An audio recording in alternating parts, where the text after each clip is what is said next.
It is an honor to be wearing this sash. I am so excited and I am proud of myself as well.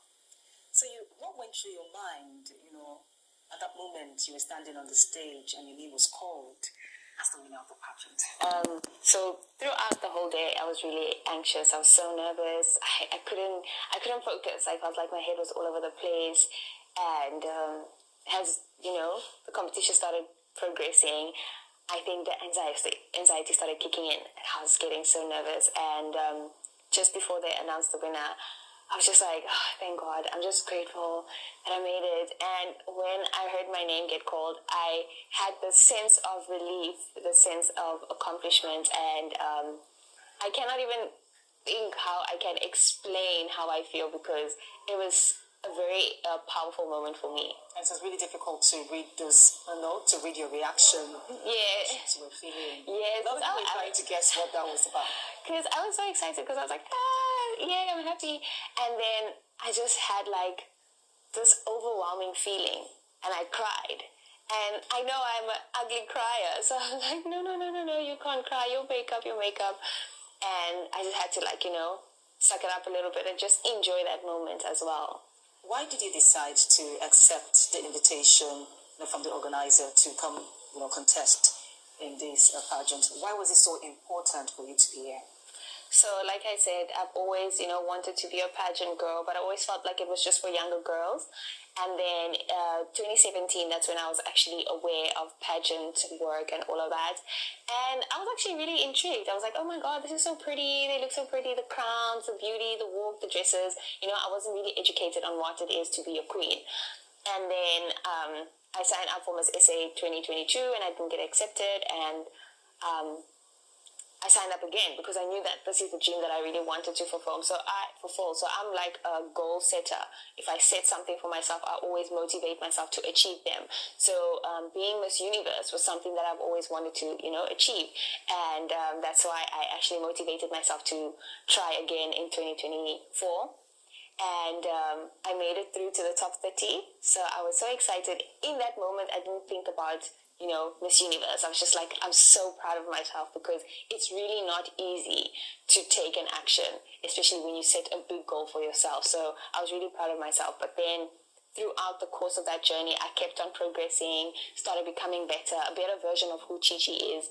And I started feeling that I'm getting closer to, reaching that goal. And I was able to get there. And unfortunately, it was a shortcoming and I had to withdraw from the competition, and Silverbird reached out to me and they saw that potential, and I didn't want to accept it at first because I felt like it was too soon, but then again, I've always wanted this and I am a goal-getter, so I felt like, maybe this is just a second chance, why not give it a try? And that's the reason why I actually accepted the invitation. Yeah, two things stand out for me.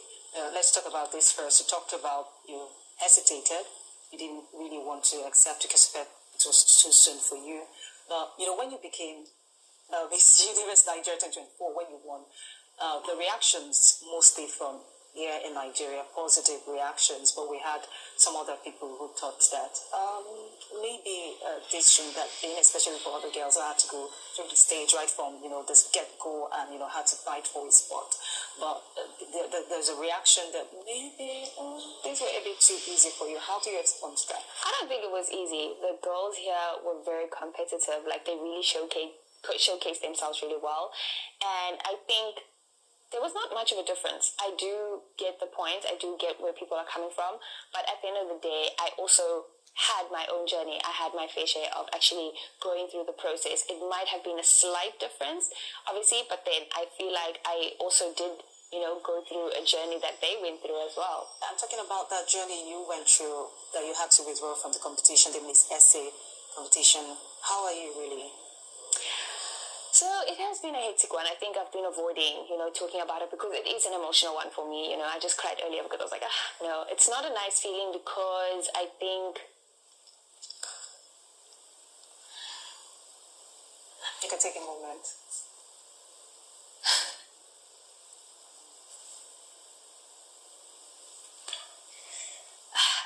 I think I need to get used to speaking about it. Take a moment. So it's just not a nice feeling at all. and I think I've been avoiding it a lot, and only now it's like starting to cloud me and it's affecting me. So it's something that I will work on as well and see a therapist, because I feel like I have been suppressing my emotions and everything because what has happened. That means okay. Yes. But I'll be fine. I'll be fine. I'm really, really sorry you have to go through that. And, it all came to a climax with the Home Affairs Office releasing that preliminary investigation report that said that there is an allegation about your mom having committed fraud in the registration of your birth. How do you respond to that? You've never responded. Yes.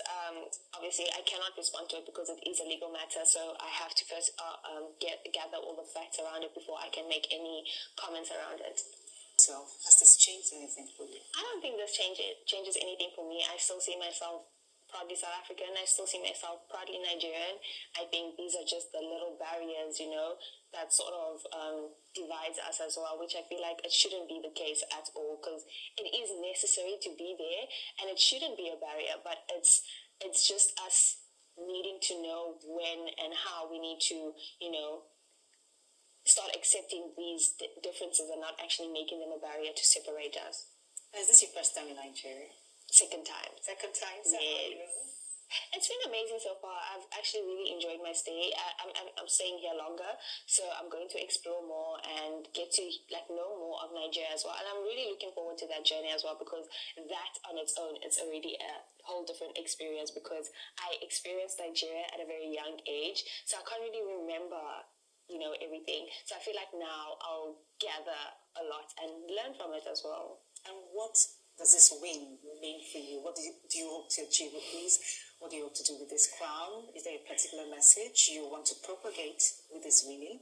So firstly, I think I always say it always starts with you, because if you didn't want this dream, you wouldn't have started this journey. So for me, it's a tap on the shoulder to say, well done, you have accomplished it. And even though it was a rough path for you, you really stepped up and you showed how powerful and strong and resilient and how you can, embody that spirit of perseverance. I think I really give myself that title of a strong Black African woman, and the message I would give to people watching is don't give up on your dreams, set those goals for yourself. It might seem too scary, but set them and always do anything in your power to make sure you achieve them. People might not see it, in the right way, but I feel like we do need these things to motivate us a little bit to get that driving force, because I feel like most of the times we get too relaxed with where we are in life. We all want better, but we're not thriving for that better. And you're going to Mexico. Yes, I am so excited. I am so excited. I really am excited. I think I'm such a delayed processor when it comes to my emotions. So I don't feel the emotions now. I only feel them later. So I think I'll still get that moment and be like, oh my word, I'm actually going to Mexico. And I just don't know how to express it. It's just been an amazing experience.